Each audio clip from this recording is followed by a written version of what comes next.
অন্তত দে আমার। Hey guys, welcome back to my channel. তোমরা দেখছো অর্পণ চক্রবর্তী ব্লগ। তো আজকের ব্লগটা অনেকটা ইন্টারেস্টিং হতে চলেছে, তো বেশি সময় না খরচা করে ভিডিওটা দেখো। তো চলো ভিডিওটা স্টার্ট করছি। তো গাইস, সবার প্রথমে আমি নিচে গিয়ে দেখবো আজকে আমাদের কি রান্না হচ্ছে। চলো তোমাদেরও দেখাই, চলো।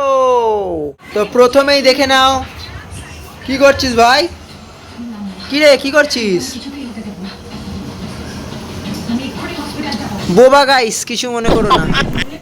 তো গাইস, দেখতেই পাচ্ছ মায়ের কাছে চলে এসেছি। তো আজকে মা কি রান্না হয়েছে?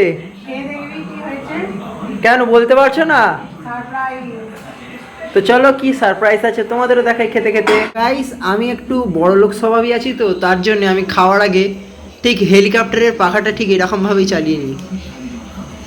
গাইস, পাখাতেও তো চার্জ নেই, মানে ভাগ্যটাই খারাপ। গাইস, ফাইনালি দেখেই দিলাম আজকে আমাদের ডিনারে হয়েছে তরকা আর রুটি। তো তরকা রুটি কার কার ফেভারিট সেটা কমেন্ট করো, ফেসবুকে হো আর ইউটিউবে। তো চলো বেশি কথা না বাড়িয়ে খেয়ে নিই। তো গাইস, দেখে না আমাদের স্পেশাল তরকা রুটি চলে এসছে। আর এইটা হচ্ছে আমার পডকাস্ট করার জায়গা। গাইস, কত কষ্ট করে পডকাস্ট করি দেখতেই পাচ্ছ। পডকাস্ট নয়, ব্লগার। তো চলো ভিডিওটা খেতে খেতে দেখা যাক। আজকের ব্লগ একটু ফুড ব্লগিংও হয়ে যাক, চলো।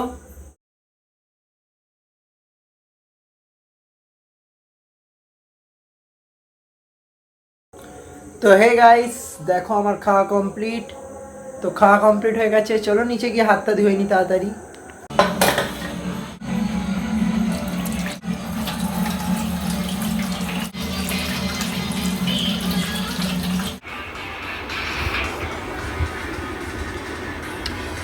আরে শান্তি মনে ভাই খেতে দে অন্তত দে আমার। কি খেতে দে ভাই, একটু শান্তি মনে আমার। কি খাচ্ছিস?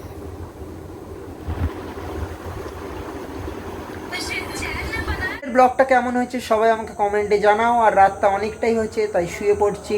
আমার চ্যানেলটা লাইক সাবস্ক্রাইব করে দাও, ফেসবুক থেকে দেখলে ফলো করে দাও। তো তোমরা আমাকে কমেন্টে জানাও যে আমি আবার কি এরকম ভিডিও করব। তো আবার আসছি একটা পরবর্তী ভিডিওতে।